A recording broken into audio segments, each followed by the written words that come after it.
Houston. This doesn't start. Welcome, folks. You're listening to Radio FM88. I'm over here in the right-hand corner. Naturally enough, and well, we've got a lady in green, we've got a lady in blue. So without further ado, purple. I'm in purple today. Well, anyway, maybe it looks blue. There you go. Without further ado, I'll pass you over to our host in the Northern Hemisphere, all the way from Dorset. She's on the farm today, and there's a major repair and renovation taking place. There's no power, so they had to bring the generator in. So you're going to listen to the sounds and the, not of Clarkson's farm, but Andrina's farm down in Dorset. That's a good morning to you. Hi, Joe. Hang on, I just haven't put my quiet on. Right. Oh, God, it's been full on this morning, I tell you. I'm just going to sit here and pause for breath. So welcome, everybody, to Dreaming a New Dream, wherever you are in the world and whatever time of day you are listening. It's lovely to have you with us. And today it's the 18th of July, 2024. We're swiftly moving through week by week, month by month. This week's guest is the lovely Juliette Bryant. Thank you, Juliette, for being our guest this week. I'm so looking forward to your sharing. Thank you. Lovely to be here. So I know you've got so many talents. You're a superfood alchemist. You're a soul mentor. You've got plant wisdom. I know plant wisdom mentorship as well. And you do retreat, you do dance, you do singing, you do so many. I don't know what you don't do, really, in the nicest possible way. Well, she is a wife. We just had a husband on before. Yeah, and I've got a mother of 3 children. Mother of 3 children, and you're all vegan? Yes, yeah. Yes, and I mean, like I said, we had Giles on a few weeks ago, the other part of the dynamic duo, and you're a credit to your work and what you do and what you eat, how you breathe, how you think. So without further ado, please share how you started and on the different steps that have brought you to where you are now. And then maybe we can get some wisdom and advice to help with all these changes that are going on that are desperately needed. Yeah, definitely. Well, thank you for having me. And thank you, everyone listening in Australia and the UK and wherever you are in the world. Lovely to be here. So I think my journey, I was born into this journey, obviously. And from a very young age, I loved being in the garden, growing things. My parents gave me a rockery area where I grew garlic and herbs, and I loved it, absolutely loved it. And quite often I was down the bottom of the garden making potions with leaves and mud and creating magic, and very much lived in that world of seeing fairies and being very connected to everything around me as a kid. And when I was 8, my mum got multiple sclerosis, and this was a really interesting change and an interesting time, because she changed the way we ate. She changed our diet, she changed our lifestyle, and we went on to eating a very, very kind of super healthy diet, lots of lentil stews, lots of fish, because the fish oils were meant to be very good for multiple sclerosis, cutting out processed foods.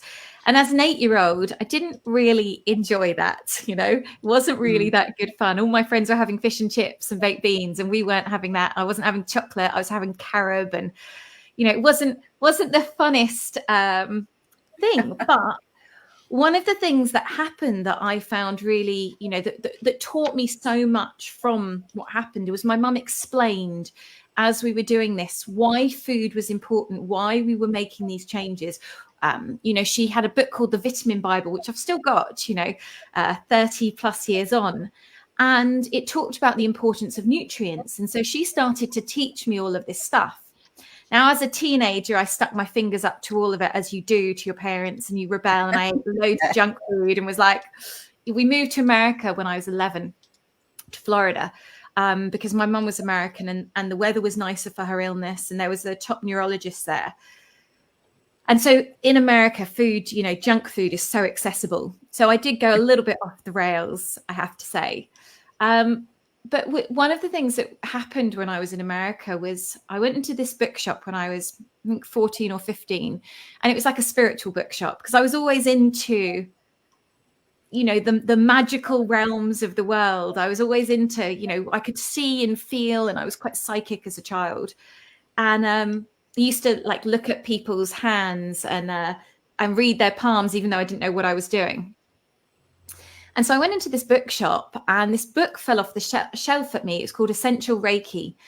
And so I thought that was quite interesting. And the woman in the bookshop said, "Can I see your hands?" She said, "You've got the sign of a healer, of a Reiki master. You really need to be learning this." And she said, "You've been doing healing and it's been exhausting you because you've not been channeling the energy properly." And so she said, "I need to teach you because you're going to do yourself some harm." And I had been, my mum's voice would go and I would put my hands on her throat and my hands would get really hot, and then she'd be able to speak for the rest of the day. And so she taught me how to do Reiki. And that was really kind of a big opening into understanding this metaphysical world that we live in, you know, because as a teenager who's got these gifts and there's nowhere to really go, it's very hard sometimes to know what you're doing. And if you're just insane, you know, when you can hear things and you can see things, you can see energy coming off trees and plants. And, you know, part of me was like, I must be just slightly nuts. And so that was really interesting. She gave me this insight to go, okay, you're not nuts. You just actually have these extra sensory perceptions, and teaching me how to protect myself and how to work with those. So that was a beautiful thing. And my mission as a child had always been to become a doctor so I could heal my mother of MS. And I soon realized I didn't want to be a doctor. That wasn't the field for me. And kind of, I trained as a classical actress. That was kind of my first incarnation in life. I wanted to be on the stage, and soon became very disillusioned with that whole world and what's the word I want to use for it? The kind of, you know, ego that's involved in acting so often. And so I started to work in a mind, body, spirit shop. And I managed this mind, body, spirit shop with all the crystals, and then decided I really wanted to look into nutrition.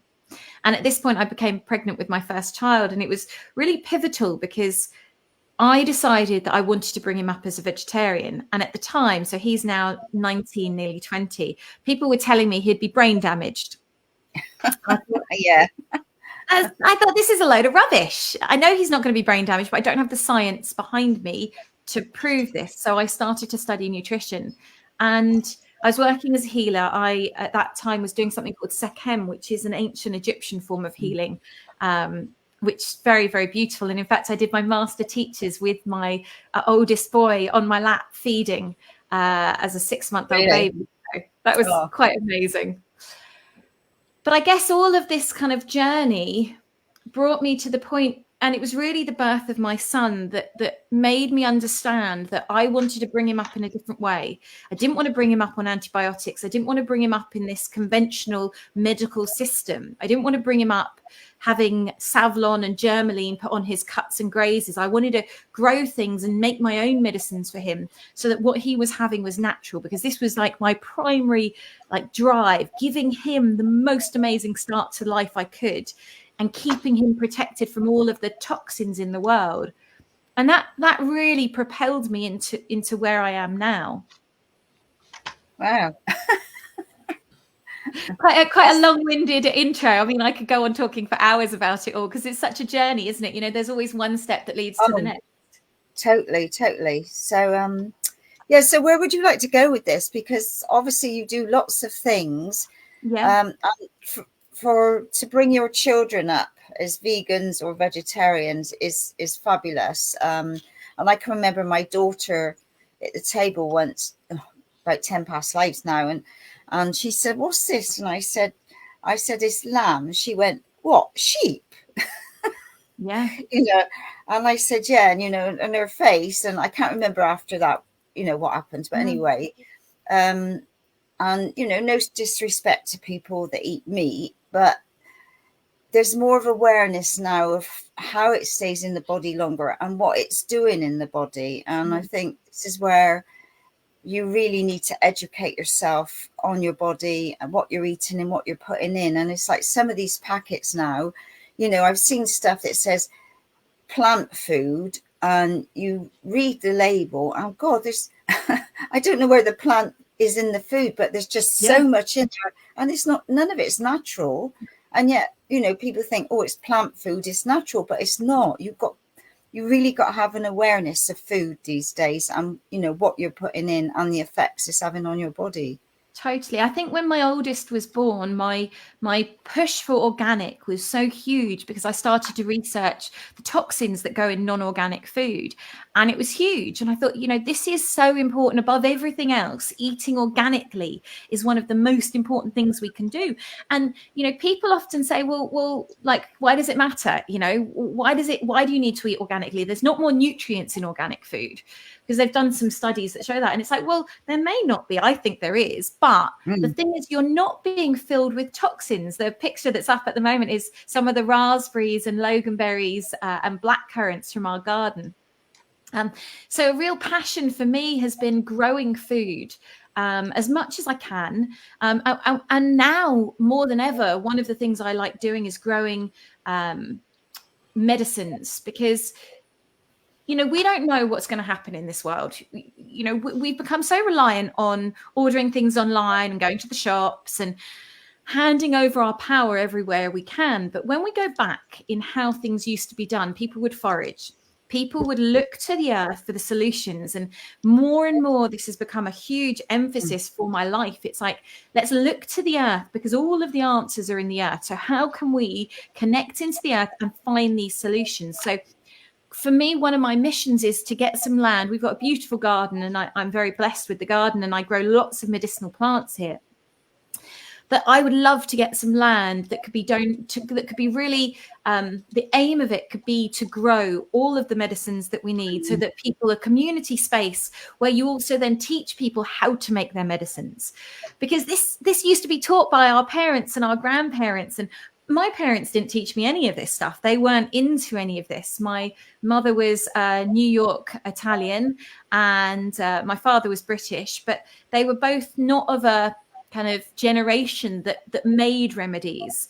There was that whole move where it was like, if you wanted to kind of see, it was like poor people did that and anyone else didn't.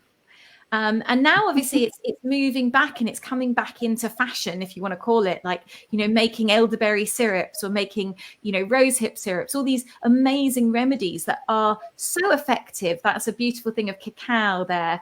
I'm a massive fan of cacao.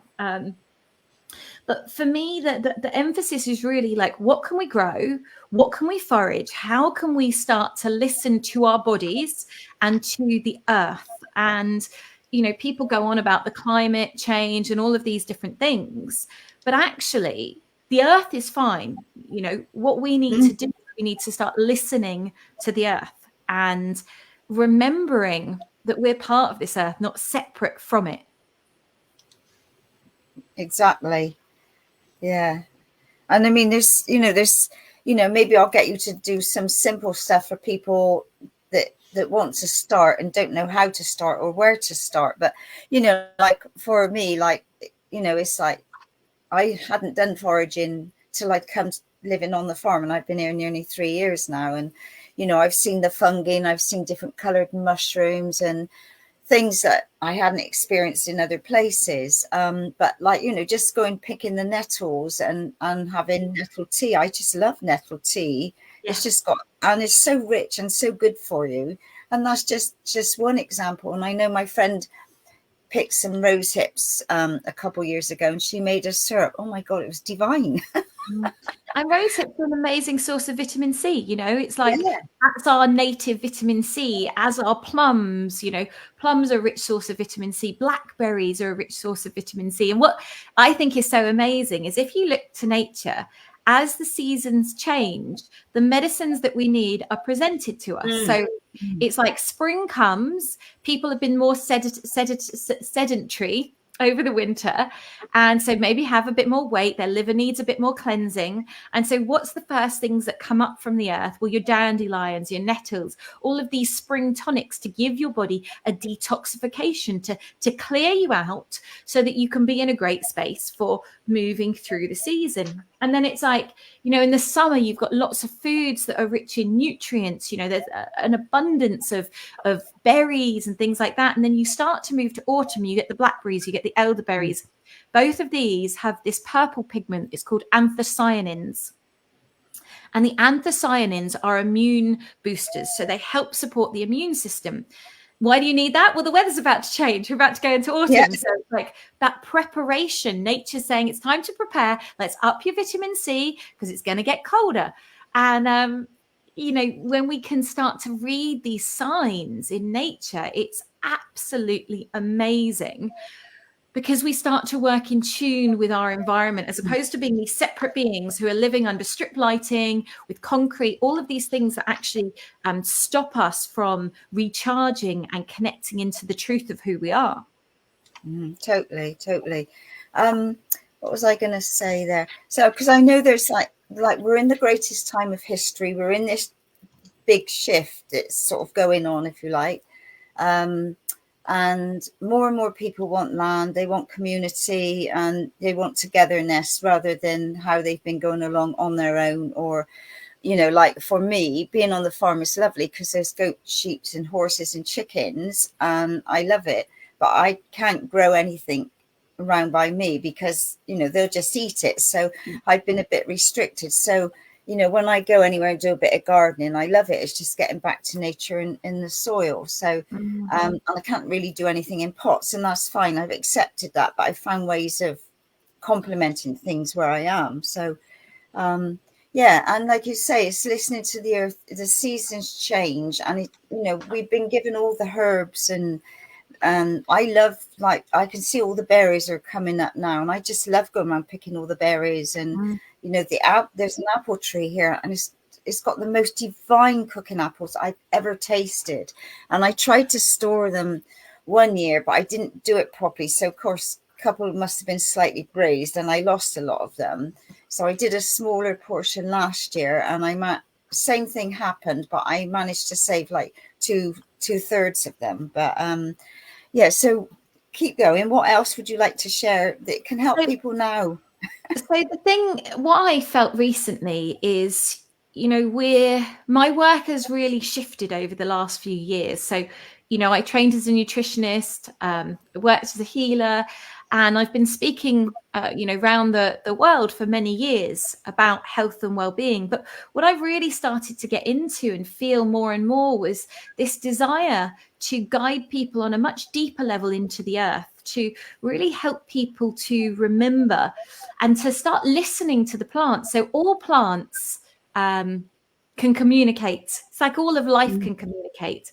And so one of the things that is very interesting when we start to tune in is to listen to the wisdom that is in the plant. So there were shamans who were asked how they found out about ayahuasca, like how they discovered that ayahuasca, an Amazonian plant, could really help to elevate consciousness. And one of the things that was fascinating in their discovery was they said, well, the plants told us. And the plants do communicate. So, you know, how have we known through thousands of years what plants did what? How have we had this understanding and this wisdom of what plants do what?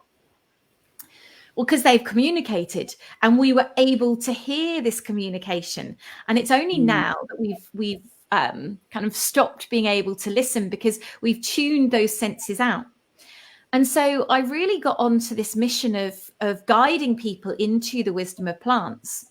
And so one of the things I love to do, you know, when I'm speaking to a large group of people, is to get them to close their eyes and imagine that they're sat by a rosemary bush. In fact, maybe the listeners would like to do it, and you'd like to do it now.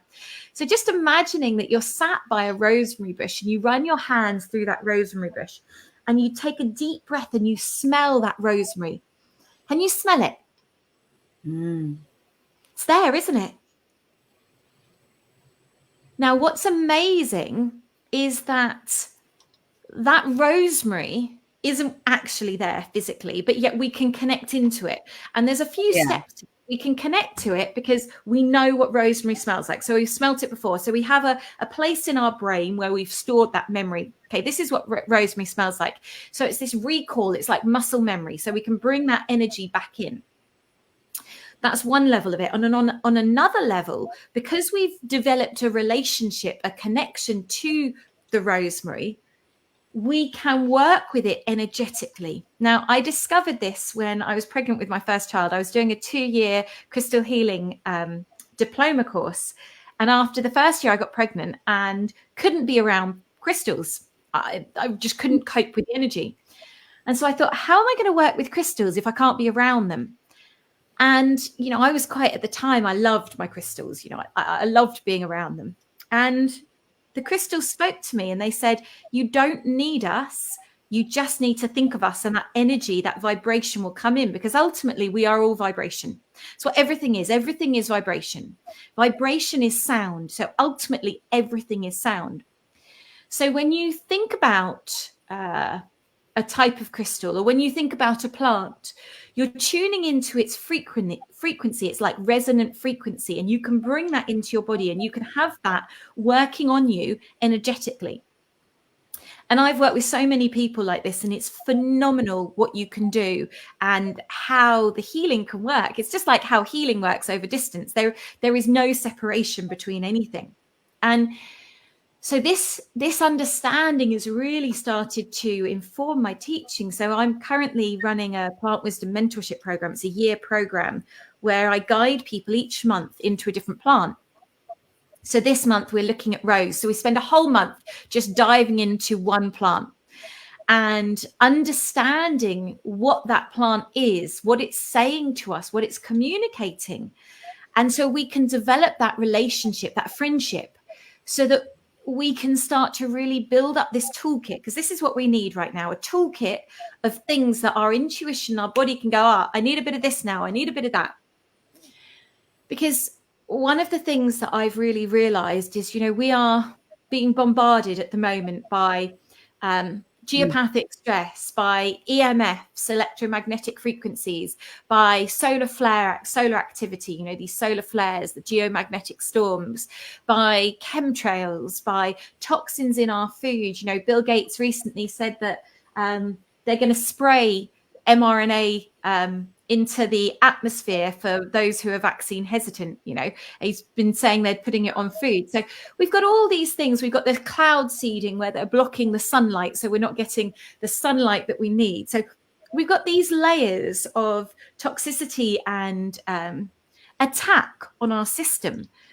So for me, it's like, well, what can we do to make our bodies, to upgrade our bodies, so that literally it's like water off a duck's back. It's like, you want to throw something at me? No problem. I got a remedy for that. Yeah. I've got a solution. Yeah.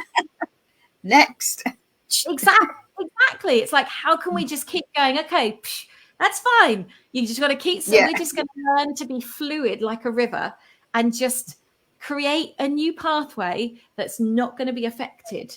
But in that process of getting to that point, it's like this pendulum. We have to know what we're working with, and we have to have experienced it a little bit so we can come up with the solutions. So recently I came up with a new product specifically for this. It's called Enlighten, and this was designed specifically to really help and support the body to upgrade our cells, to upgrade our whole system, so that we can really be in that like heightened state of being. So I was really excited about the Enlighten. It was like this kind of, it felt like quite an epiphany and quite a download. So I've been taking it recently, and it's amazing. Fantastic. Right. Okay. Sorry, we froze then. I didn't know whether it was your end, my end, or what. Oh dear, am I all right? Am I back now? I'm just going to open the door a minute because the sound, the sound stopped. So just bear with me. I got to open the door before I cook in it. I noticed the generator stopped. So with in the UK there, with your garden, is all your plants in the garden, or have you done raised beds, or you put them into different pots? So we've got raised beds. We've got my husband built me a greenhouse, which is lovely, and he put an extension on it this year so we could grow more in there. So in the UK, we've had a lot of problems with slugs. So Giles was very ingenious and created hanging like he basically got really big pots and hung them in the greenhouse so that the slugs couldn't get to them, because I think they ate through about 12 cucumber plants, probably about 8 courgette plants. So we've been planting more and more to kind of keep up with it. But everyone's having these problems with slugs because it's been so wet over here. Right. You because you talked about the consciousness of the plant. Have you talked about the consciousness of the slug and tell them to move on? I have been having a chat with them, and I've said, look, I don't mind you eating certain things. If you could leave the greenhouse alone, that would be really really good. And we have, knock on wood, I haven't checked it this morning, we seem to have had a little bit of a shifting, and the greenhouse doesn't seem to be under attack at the moment. So I'm hoping that it listened to that. Because it is important that we communicate with all things, but also part of me thought, well, you know what, it's they're obviously needing that right now as well. So, you know, there is balance with everything, and I'm not about to start using toxic slug pellets or anything like that, because, you know, these things cause so many problems. I recently became a trustee for a charity called the Vegan Organic Network, and they're doing such great work to really help people to understand why it's important to grow in this veganic way, so without animal input. And people growing like this aren't just vegans, it's people who are understanding like the importance. So one of the reasons and this was highlighted recently, a local farm where we get our veg box from, organic farm, they're not veganic, they've been using manure, and the hay that the horses have been eating had been sprayed with a certain type of herbicide. It's called amino pylite, I think, something like that. And this herbicide only kills broadleaf species. Now, what's happening is that manure on his farm has now started to affect his crops. So he's had to remove all of it. He's got in touch with the Soil Association. They've taken some crops away to test to see whether it's effective. But potentially he could lose his organic certification for a year because he's put manure on. And that manure has had a tiny bit of this herbicide in it that's then gone on to affect it. So this is, you know, a massive thing. And this is affecting so many farms now. And also in manure, horses are given wormers. Now, these worming pills go into their manure and then affect the worms in the soil. So, you know, there's so many things happening that we don't even realize.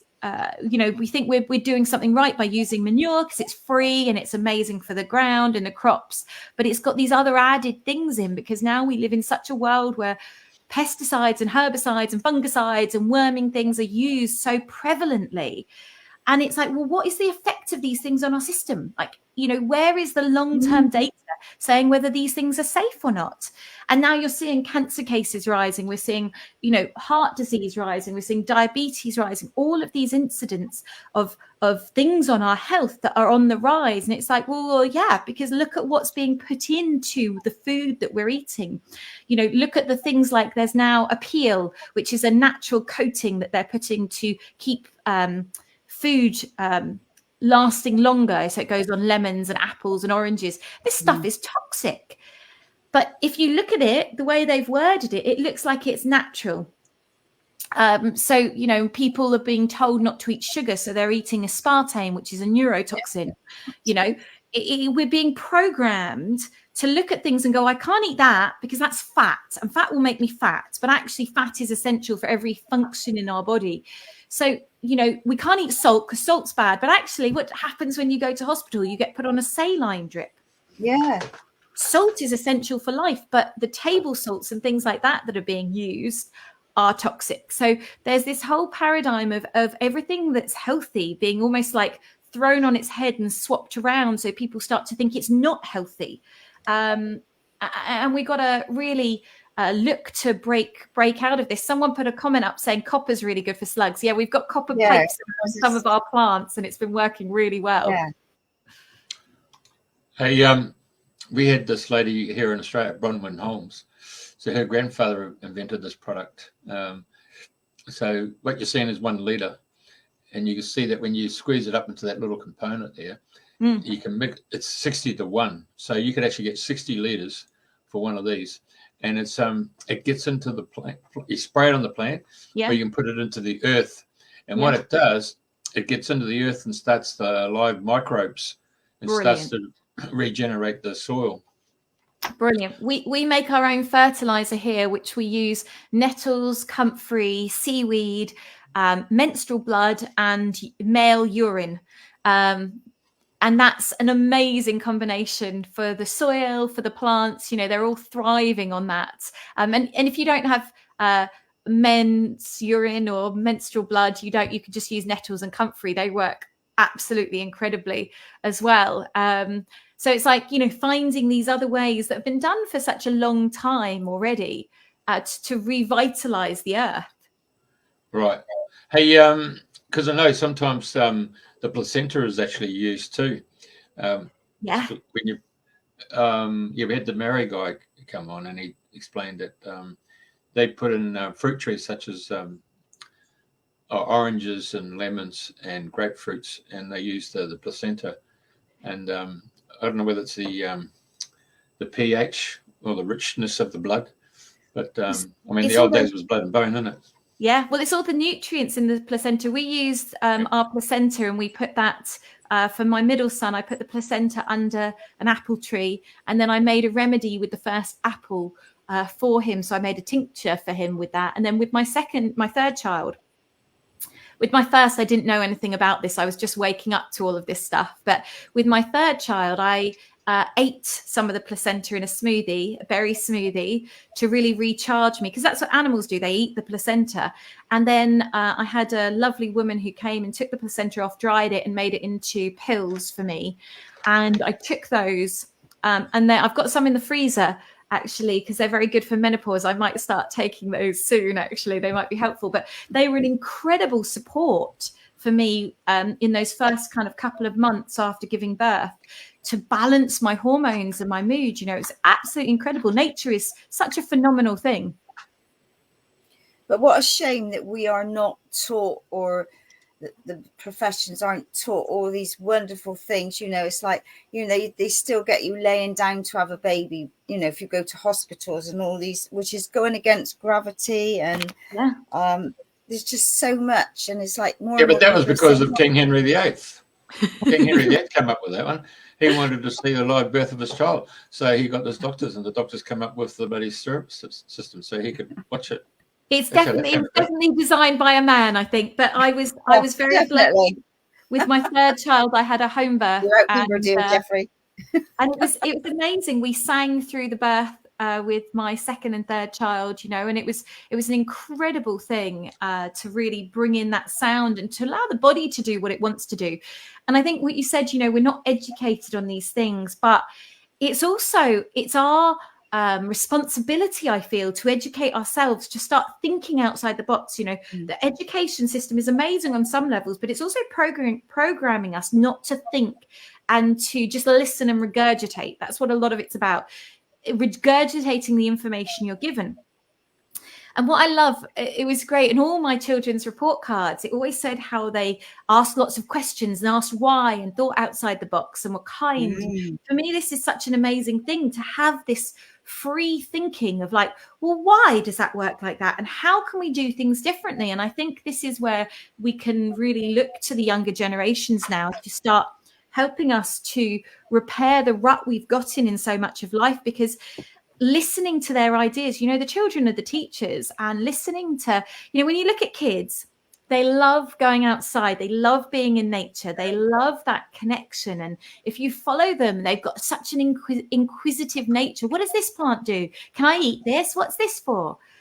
And I think if we can foster that and bring that out, it's such a phenomenal gift.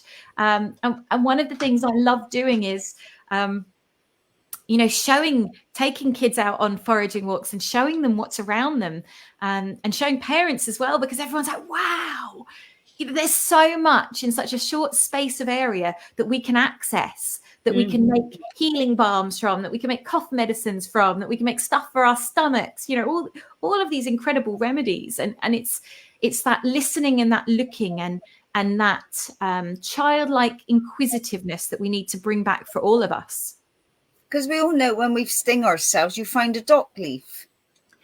And actually, plantain leaves work much better than dock leaves, but dock leaves do work. Plantain is like the ultimate for stings. So if you get a wasp sting or a bee sting as well, plantain works amazingly. Plantain is also known as the plaster because you can wrap it round a cut or a graze and it helps it. In fact, like yarrow, which is a beautiful feathery green leaf, yarrow was brought over to the UK by the Roman soldiers because they could put it on a knife wound and it would stop the bleeding, which is fascinating.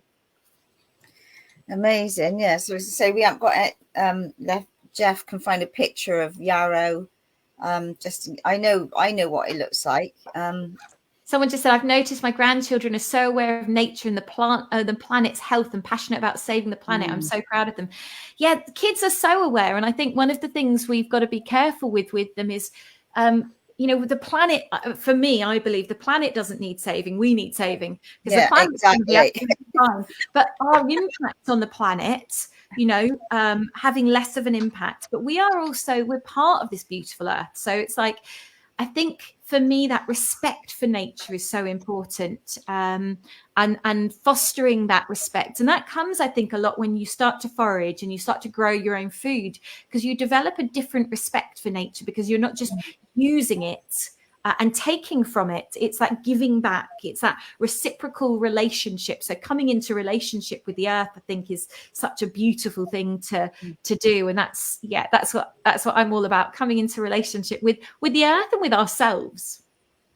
Oh gosh, that's so important, isn't it? Really, now more than ever, it's like, you know, really being grounded and walking barefoot more than ever. And I know, like, couple of times when it's been really cold, I've stood out there like a little bit, just a very short time, and it's so cold. I think I can't stand out here.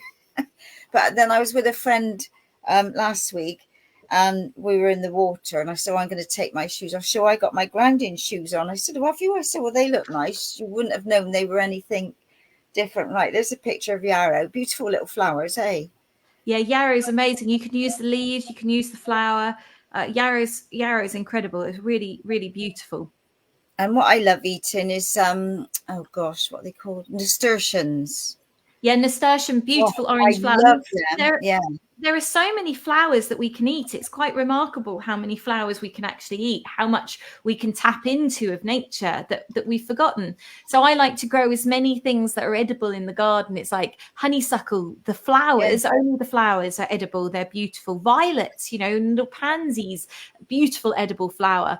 You know, you can eat the blackberry leaves. We can eat the blackberry flowers. You know, there's all these things. You can make tea from blackberry leaves, strawberry leaves you can eat. There's so much food that we can actually access. And, you know, it's one of the things is obviously we do have to be careful and we do have to be aware because some things we can't eat. So, you know, get a good foraging book or get an app. I like books because, you know, it's something to I like to see it. And then, you know, go out and start to identify a few things and start slowly with just a few things. Like dandelion leaves are quite easy to identify. Nettles, most people can identify a nettle because you'll get stung. You know, nettle seeds are amazing. Not if you do it rightly. Not if you do it correctly. Because a friend showed me, she said, well, you just go like this and pinch it at the top. And always take the top four, she says. I go around, But there's you know, if we start slowly, I think people often get overwhelmed by how much is out there, and it's like, oh, you know, there's this thing in life, isn't there? This cognitive dissonance. It's like when you get overwhelmed, you just do nothing. And I think that's what most people suffer from in their lives, is that switch off. It's like, I don't know what to do, so I'm going to do nothing. It's all too overwhelming. You know, it's like when you start to look into all the toxic pollution that's around us, it's like, oh, I'm just going to bury my head in the sand and just turn on Netflix. And it's like, okay, well, let's find simple solutions and small steps that we can take to really start to activate things. And I think that's for me, it's like, let's cut out artificial things. Let's cut out artificial sweeteners, artificial colors. Let's cut out this artificial life we're living in, and let's go back to eating as close to the earth as we can. Let's go back to eating, whole real foods. That's what we've always done, and that's where we should be at. Definitely, totally. And I think people are getting more of awareness than ever before that, your health is important. And like you say, with so many people going down with so many different issues now than ever before, it's like, really, unlike a lot of these herbs and that are brilliant. Because I know I said to somebody who we'd had on the show, who's a leading health expert, and I said about needing some iron, and I think, is it Floridex or something like that? Yeah. And he said, don't touch it. Do this, this, and this. And I thought, yeah, you think, I've taken it in the past because I thought it was good for me. But knowing now, like when he said about that, I thought, well, that's interesting. So obviously I do other things now to complement. But so and that's one of the reasons I created a product called All You Need Superfoods, which is a mixture of plant protein, digestive enzymes, super greens, medicinal mushrooms, B12, magnesium, all these incredible things all in one easy powder. And it's such a beautiful product. And part of the reason I made it was because so many of it's like a multivitamin, but it's a powder form. So you put it in water, milk of your choice, put it in a smoothie, stick it on your porridge or overnight oats. And the reason I did it, part of it was because there's so much synthetic stuff out there, the supplements, and so many of them are filled with fillers and bulking agents and all this gunk. And actually, when we're taking synthetic multivitamins, they're not doing our body much good because our body doesn't know how to utilize them properly. So when we can get nutrients in their whole food form, even if it's in a powder, then your body recognizes it because it's a real food.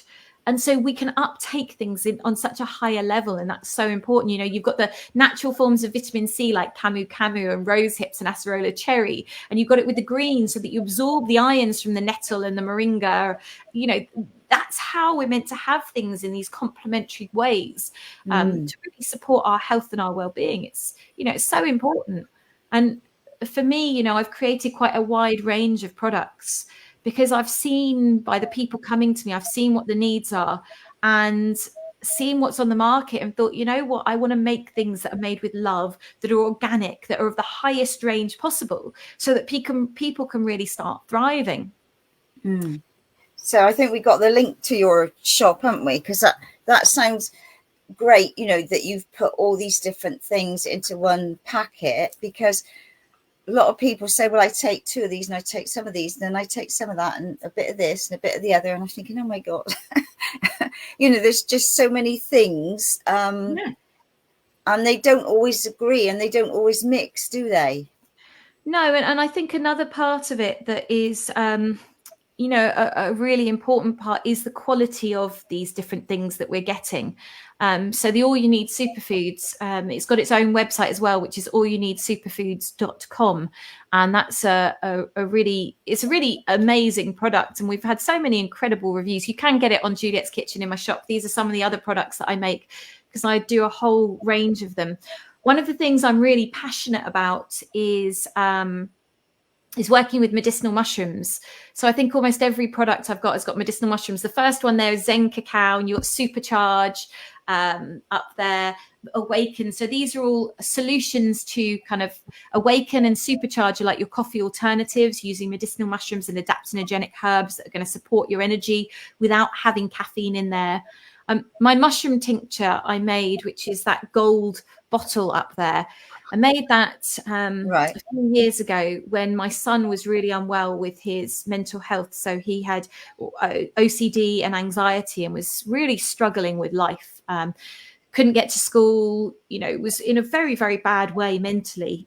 And I thought I need to do something, but I don't know how I'm going to get. I knew I needed to work with medicinal mushrooms, but I didn't know how I was going to get them in him. And so I created my mushroom tincture, and it made such a difference. It's still making such a difference in his life. And I've worked with so many people now. Over 1,000 families have used that with children who are on the spectrum to help them.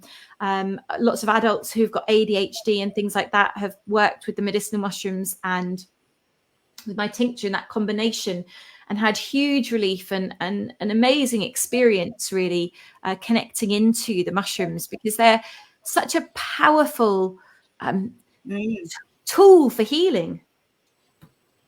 Totally. What was I going to say there?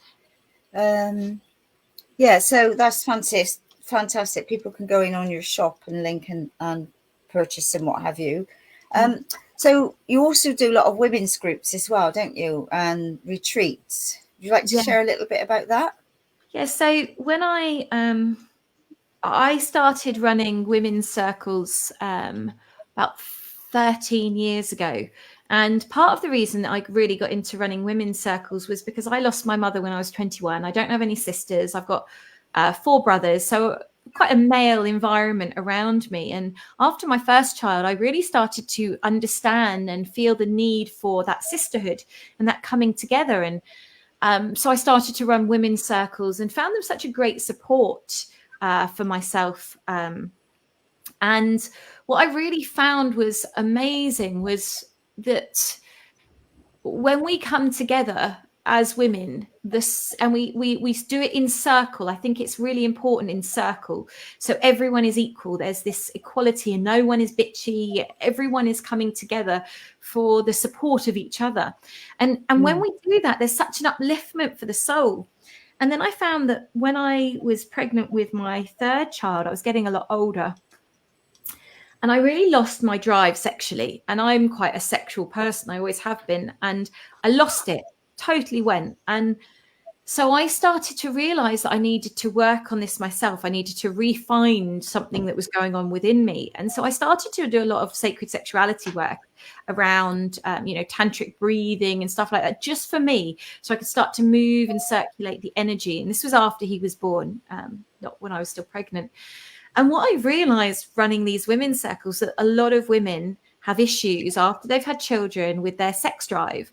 And, your energy's going in all these different directions, and recultivating that sexuality, not for someone else, but for your own vitality and for your own purpose and for passion and for that kind of oomph in life is so important. So that kind of took me down this road of what became the Wild Women Retreats, which is a mixture of sacred sexuality work, singing, dancing, creativity, art, cacao ceremonies, meditation. It's a beautiful whole kind of all of this stuff in there, nutrition, so that we can really connect into who we are, to that joy. Because I think as we get older, we forget. It's like we forget who we are. We forget our identity. We become, potentially a wife, a mother, a business person, a this, a that. And we get all these hats.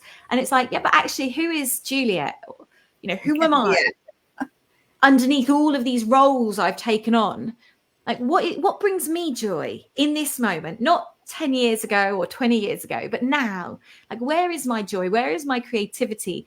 And not for any specific purpose either. It's like, let's just do art or sing, not to be good at singing or to be good at doing art, but let's just do it to have fun.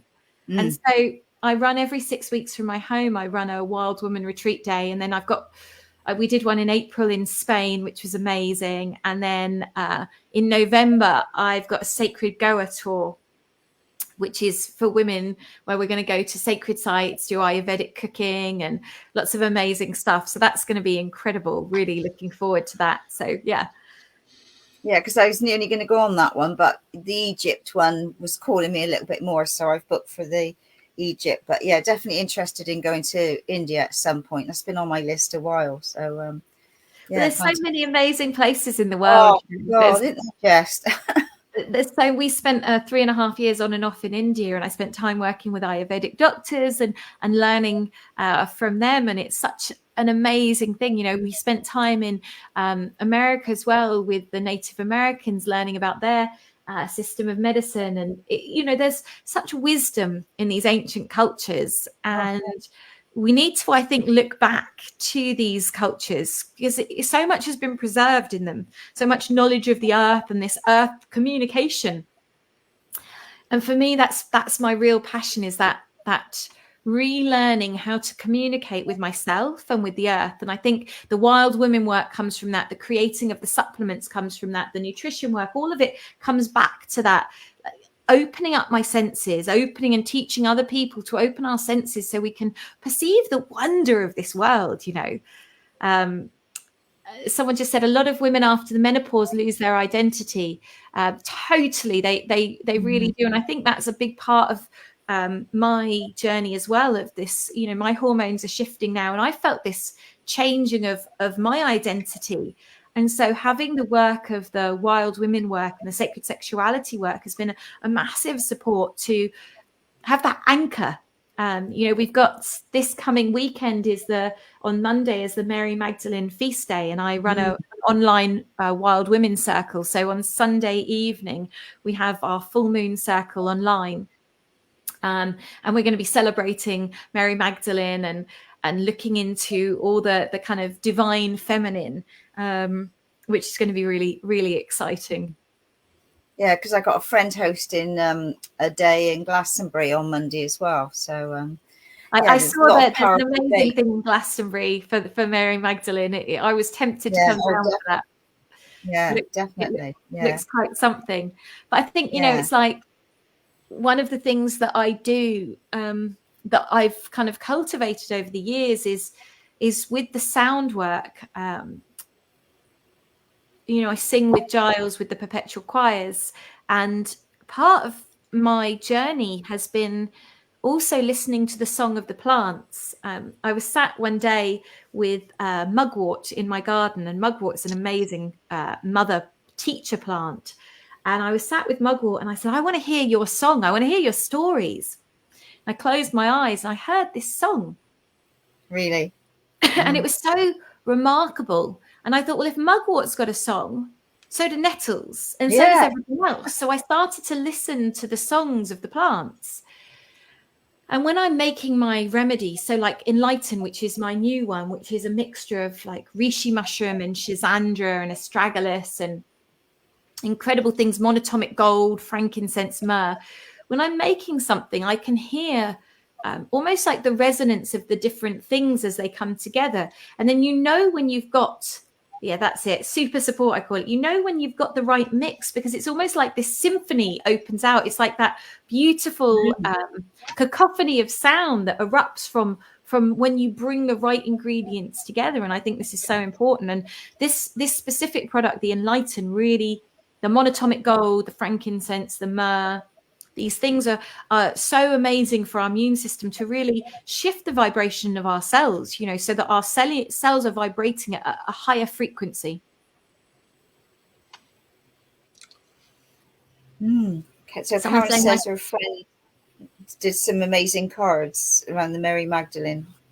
Yeah, I think that Mary Magdalene has a big pull. I think at the moment, this divine feminine energy is really waking up. You know, the earth is calling, and it's not to put the divine masculine out. You know, we were in a matriarchal society. We've been in a patriarchal society, and now we've got to find this middle ground of balance of the divine masculine, divine feminine. We've got to both sit in our fullness together, and this really came through for me recently at the summer solstice.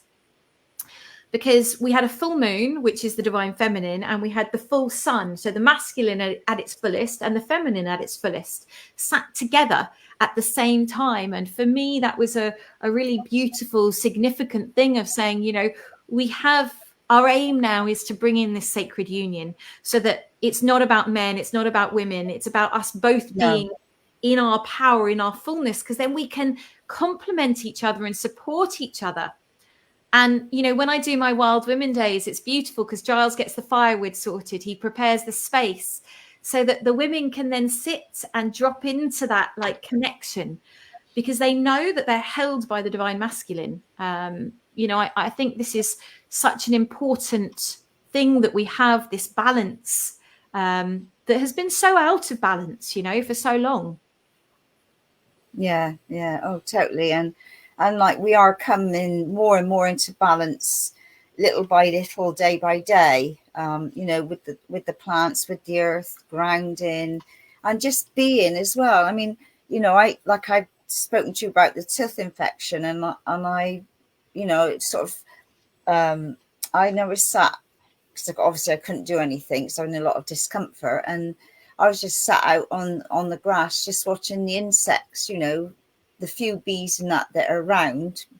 But then I went past a garden the other day, only a small square, like a size of a small room, and had like a row of marigold and I don't know, but it was little rows of flowers, and each row and all the way around was all these slug pellets. And I was thinking, no wonder we got no birds. You know, it was all the top blue toxic, and it was laden.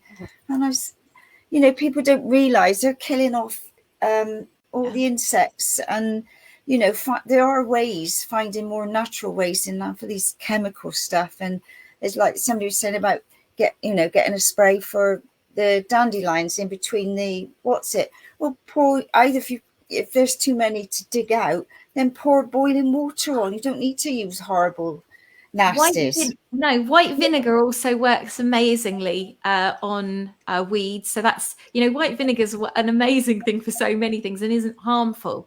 And I think, you know, we have to start looking at the effects that things have on the whole system. Just like on our bodies, it's the same thing. It's like you put something into your body, it's going to have effect on your whole system. And it's the same with if people are using slug pellets or whatever they're using, or if they're spraying Roundup on their grass. You know, this is something I can't believe is still being allowed to be sold, because, you know, Roundup, it contains glycophates, and glycophates have been shown to be a cancer cause, a huge cancer contributor. And there's class actions going against Monsanto in America. And yet, why is it still being sold? Why is Roundup still being allowed to be used? Because it is toxic. So, you know, we need to start. I feel what we need to start doing is taking our powers back and really starting to look into things and start to do the research, because I think we've become very complacent in society. It's like something's wrong, you go to the doctor, and the doctor says, take this. No, not all of us, but generally, I haven't been to the doctor in years, and long may that last. You know, I think doctors have their place, and, you know, emergency medicine is absolutely incredible, and there can be some amazing life-saving things going on, and that's brilliant. But for me, the first port of call, if something goes wrong, is to tune into my body. What are you saying to me, body? Like, what do you need? And opening up that dialogue and listening, instead of handing over power to someone else, which is what we do in society. We hand over the power. And it's so important now that we really start to connect into our power, because we have been put on this earth for a reason. And, you know, it's so important. Someone's just saying about, you know, Roundup and complaining to the councils. I think that's so important that we get in touch with our local councils and say, don't spray the banks, don't spray these beautiful areas that are also filled with so many different, so much biodiversity, you know, and that is such an amazing thing. How many species can you find in the grass, you know, in your garden? Yeah, when you sit there, you look around, and there's just so much in just a little space. And they're all interweaving and connecting. A big part of that interconnection for me, and this has been a massive part of my journey and my awareness, has been the mycelium network. So the mushroom network. So the mycelium is, you know, the mushrooms that we see are the fruiting bodies. So they're like the apple on the tree. And the main part of the mushroom is underground. It's this mycelium. And the mycelium interacts with everything. It covers the whole planet in this bright white kind of filament. And it interacts with every tree, every plant, every animal, every human. And there's this deeper communication going on through the mycelium, which is phenomenal. There's me with a mushroom. big bracket fungus. The bracket fungus are probably my favorite mushrooms, the artist brackets, the reishi mushrooms, these bracket funguses, the wisdom that is held within these mushrooms, and then you also look at the research that's going in now with the fly agaric mushroom and with psilocybin, with the liberty caps and these psychoactive mushrooms, and their ability to work on mental health issues, cognitive function. That's me with a birch polypore and turkey tail mushroom in the image there. The information that we can access through the mushrooms, through the mushroom network, I believe, as they say, different things come at different times for our awakening. And it's like we had CBD, cannabis really coming in. And I think that's still there to really support us and help us deal with this physical body, with pain, with inflammation, working on our endocannabinoid system, which is a massive subject that I'm really passionate about. And then we had cacao coming in, which is a heart opener. So let's really connect into the heart, open our heart, because we've been so shut down on that feeling level. And then it's like now the mushrooms are really coming into consciousness, because what they're helping us do is rewire our brain to create new neural pathways where information can travel, so we can come out of this rigid, myopic thinking that most people are in, and into this expansive, creative space where we can really expand into other dimensions as well. It's like mushrooms are rooted in the earth, but the spores are found in space. So it's like, we can start to connect into that cosmic energy as well as that earth energy. Yeah, and you mentioned a couple of names with the mushrooms there. I mean, I don't know all the mushroom names anyway. I know like your basics, and I've got some lion mane drops, and I've taken reishi. But yeah, there were some other names there that I never heard of. Yeah, so birch polypore is incredible for the digestive system. Found on birch trees throughout the world. Absolutely amazing. All of the bracket fungus, so like the hard woody mushrooms that look like flying saucers that are on trees. In the UK, there's no poisonous ones of those bracket fungus. But always cross-reference when you're getting anything from nature, and make sure that you know what you're getting, because there are a lot of poisonous mushrooms in the world. But the bracket fungus contain what's known as beta-glucans, and beta-glucans have been shown to destroy cancer cells. So the medicinal mushrooms have this amazing anti-cancer ability within them. They're also incredible immune regulators. So they're amazing at regulating our immune system. They're incredible for mental health, for supporting the reduction of anxiety, depression. They're such phenomenal things. They reduce stress in the body. They support our adrenals so we can have natural energy. There's thousands of years of anecdotal evidence from the Chinese emperors about the use of medicinal mushrooms, and science is now backing this up. And it's so important that we really start to I feel, look to the mushrooms. Really, really important things. Thank you, Catherine. Yeah, when is the shine? I'll have to look into that. But shine is the beginning of August. It's going to be incredible. The shine up Stroud Way, is it? It's I think it's the Forest of Dean, I want to say. Yeah. But it's phenomenal. Eli, who runs the Shine celebration, known, has got some incredible speakers. I'm speaking about sacred earth. I'm really speaking about how we can connect into our heart and the earth there. Running a cacao ceremony, but there's incredible speakers. It's going to be such a beautiful event. Really exciting for that one. Yeah, Eli the Everyman. Yeah. Huh? Eli the Everyman. Eli the Everyman. Yeah. Yeah, we had him on the show. Yeah, I enjoyed him. Amazing. He's a great man. Yeah. Right. You got to share about cacao, because a lot of people have heard it and don't know what it is. Some, it's just a bar of chocolate, and some do sacred ceremony, some do ceremony. So would you like to enlighten on cacao? So cacao is beautiful. Cacao is chocolate.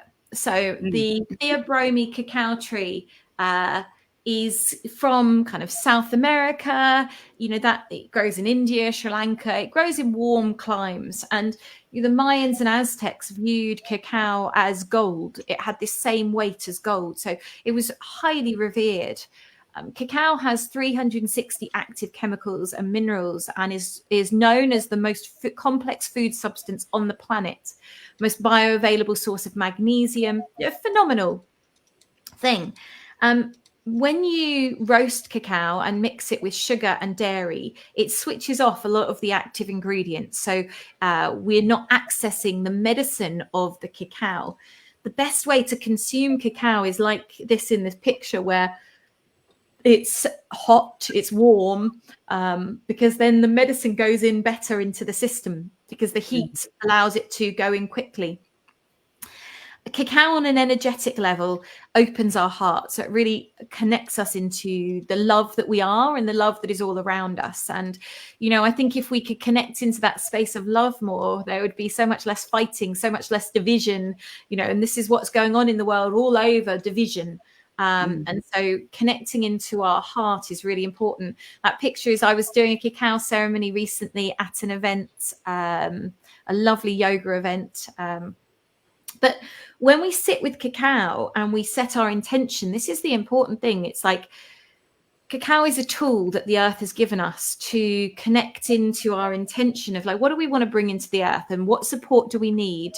And how can we really allow us to consciously connect into that space? So when I run a cacao ceremony, so my wild women retreats at events, quite often I'll do cacao ceremonies. And I always put the mushrooms with the cacao because it balances the cacao perfectly. It's like the mushrooms ground us into the earth. The cacao opens our heart. And quite often I'll put blue lotus with it, because blue lotus is then opening us up into the cosmos. So we have this beautiful connection happening, which is so important. So we're grounding ourselves through the whole experience. But you then call on the elements and you ask nature and the earth to help support you with your intention. You ask the cacao spirit to help you with your intention. You're calling in these allies to support you. And, for me, cacao it's been such a beautiful gift. And I've taught so many people how to make their own raw chocolates. Chocolate is such a healthy thing if done in the right way. Yeah.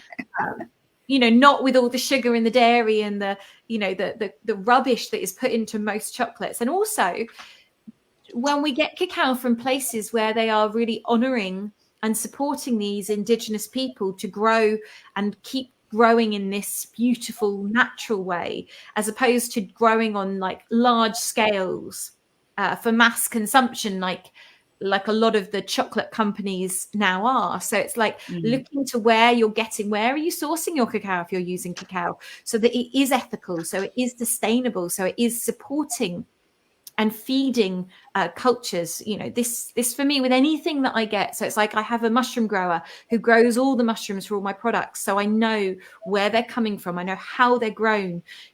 This chain of following through from seed to plate, in essence, for me is such an important part of the process. So that we're not just blindly going, oh, I'm just going to get this because this is the new trend. I'm going to grab some cacao and it doesn't matter where it's from, because that honoring of earth with it is so key.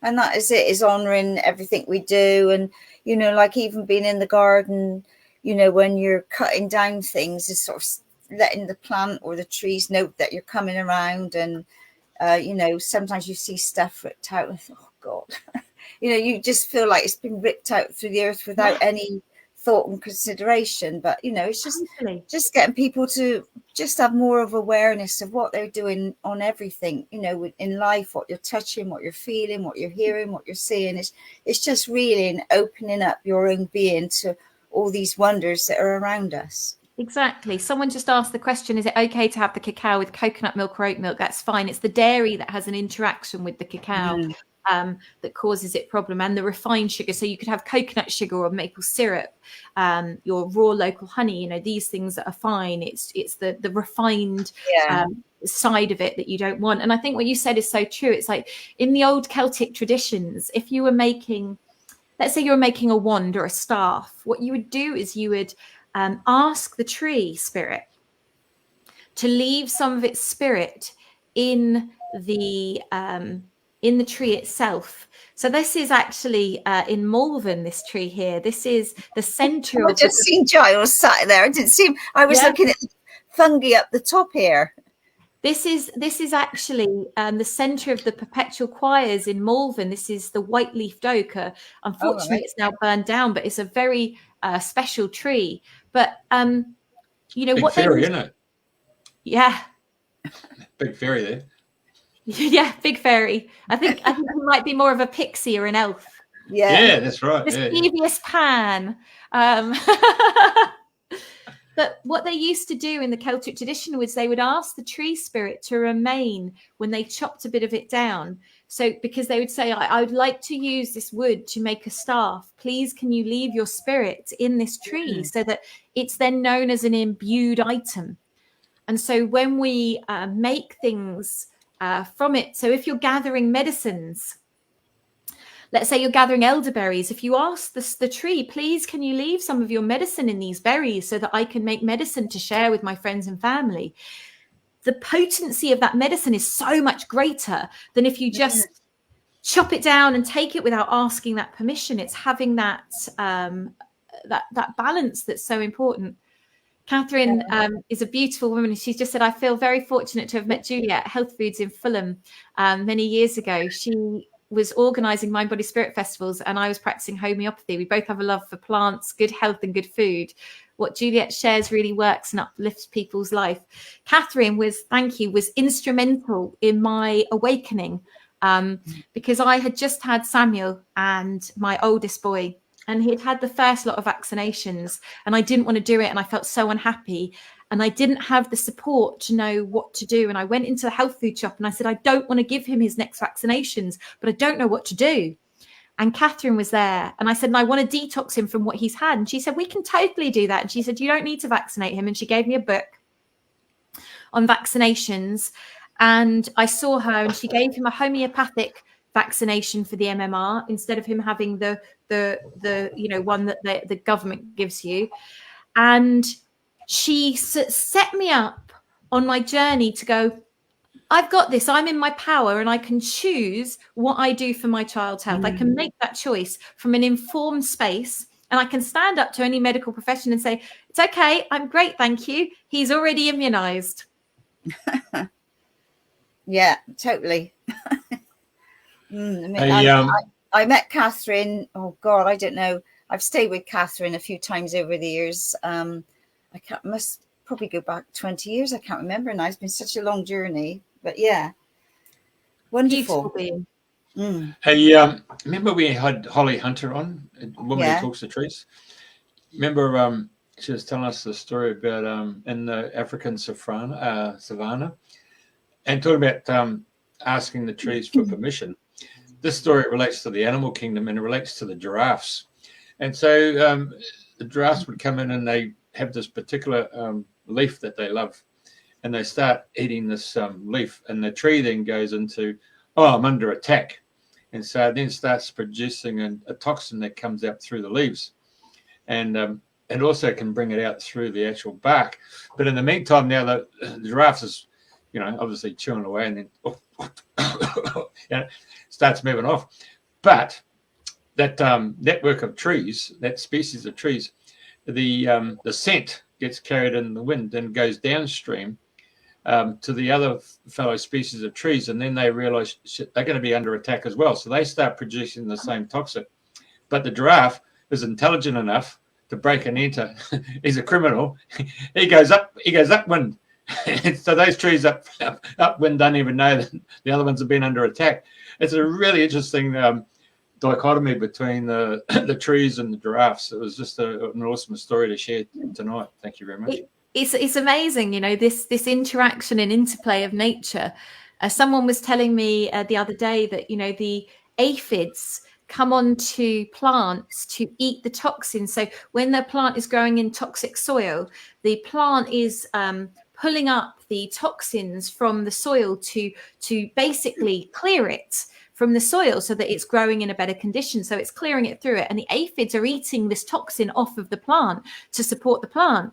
And yet we come along and go, aphids are invading our plant. Let's spray it and kill them. but they're actually serving a purpose. And I remember we were in a beautiful place called Tanshika Spice Farm in India, absolutely amazing, in South Goa. And I'm going back there on my retreat. Incredible people, organic, growing in this permaculture way. And they have cacao trees there. And we were at this cacao tree. And I said, why are there ants all over the flowers? And he said, the ants eat the fungus that affects the flowers. And he said, the problem is, he said, most farmers will see the ants and kill the ants. And then they'll have to get a fungicide to kill the fungus that's killing the flowers. So then you've got this whole process of chemicals that have been put in. Whereas if you actually just leave nature, it knows what it's doing. And nature doesn't want to destroy all of itself. It's like the trees with the giraffes. I think that's amazing, you know, that there is this natural cycle because things want to live in nature and sustain themselves. And it's funny because I've started working as a volunteer in the Chalice Well Gardens because that's my favourite place when I'm in Glastonbury, and it gives me a chance to work with nature. And one of the Dave, the head gardener, or whatever they call him there, he was showing me was it arrowhead? I can't think. Anyway, it goes tall and it's like a cluster. It come to me in a minute. Mullen? No. Anyway, and he showed me all the aphids on there, and he said, and people say, "Oh God, look at getting." He said, but the reasons we've got no young sparrows is they feed off the aphids. And they've got nothing to feed on, and it's just and I know in the past I've seen green fly, and I've got it off with liquidy soap and things like that, not knowing what I know now. It's a learning curve, isn't it? Totally. Yeah. And hopefully more and more people are now listening and being more aware, and we can start turning things around much faster than it's been going. Exactly. This is a beautiful picture of mullein there. Mullein is an amazing plant that's amazing for coughs. You can use the leaves as an incredible cough medicine, very good for the digestive system. The flowers are very good for ear infections. Absolutely incredible plants. Such incredible medicine. Mullein is absolutely amazing. So beautiful. I've got a friend at the moment. He's got suffering with a terrible cough, and I'll tell him to get some of that. So what do they do? Wrap it around the throat? No, so you would make so you'd get the leaves and you dry them and then make a tea with them. That's a good thing. I've got it in my Breathe. I've got a tincture called Breathe, which is for respiratory support, and mulleine's one of the ingredients in there. I've got mullein in my new Enlighten as well, because mullein is phenomenal at respiratory support. It's a demulsive, so it soothes and coats. Really good for that.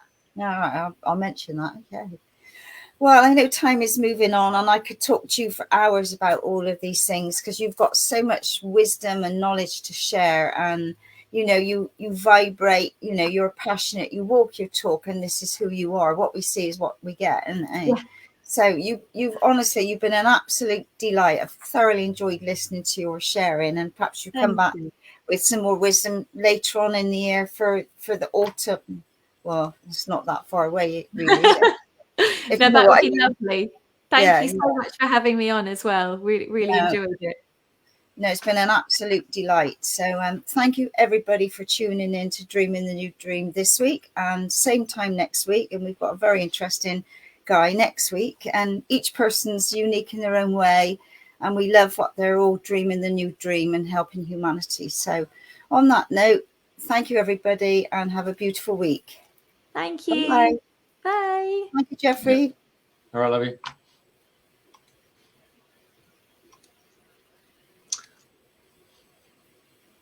All right, so stay there. You'll be listening.